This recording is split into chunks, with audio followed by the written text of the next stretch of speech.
Micropipettes are devices that are used to deliver small volumes of liquid, usually in the range of 0.5 to 1,000 microliters.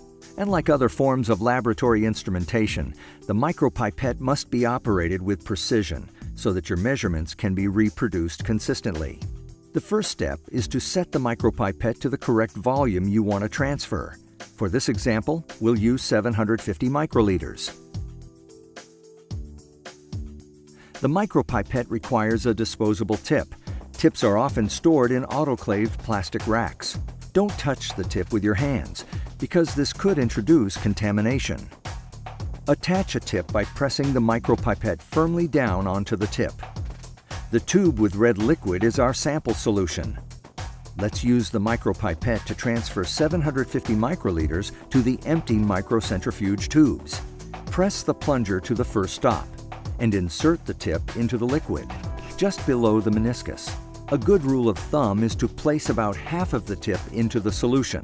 Allow the plunger to slowly return to its undepressed position as the sample solution is drawn into the tip. Pause for 1 second. Now pull the micropipette straight up. Place the tip into the first microcentrifuge tube. Press the plunger all the way to the second stop. The sample is expelled into the container. Hold the plunger down and pause for about 2 seconds. Don't work too quickly.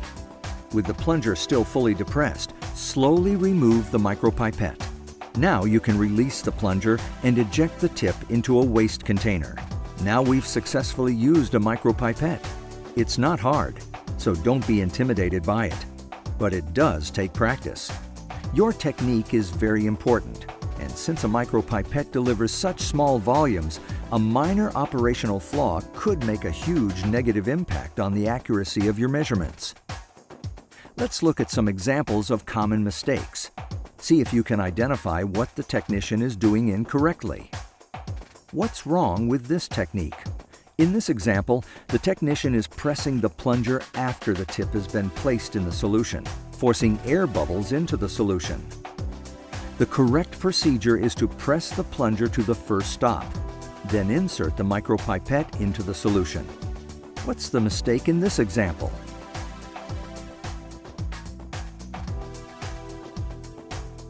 Here the technician presses the plunger to the second stop before placing the tip into the liquid. This causes extra liquid to be drawn into the tip. You can see the difference. The micropipette on the right was used properly and holds the correct volume. The correct procedure is to press the plunger to the first stop, as seen here. What's wrong this time? Here the technician is working too quickly, and he's allowing the plunger to snap up without any resistance. This will lead to incorrect measurements and may even damage the micropipette. Remember to pipette slowly and methodically. Use consistent speed and pressure to release the plunger in a steady manner. Now let's examine a common mistake when delivering an aliquot to a new vessel. Watch the technician carefully and identify his mistake. Here the technician pressed only to the first stop to deliver the sample. You can see that there is still some liquid in the pipette tip. The correct technique is to press the plunger down to the second stop. Wait about 2 seconds and remove the tip from the vessel with the plunger still fully depressed. So now we've seen some of the most common micropipetting mistakes. Let's review the correct technique one more time. Select the volume, set the tip, press and hold the plunger at the first stop. Place the tip into the liquid. Slowly release the plunger. Pause for a second and then remove the tip.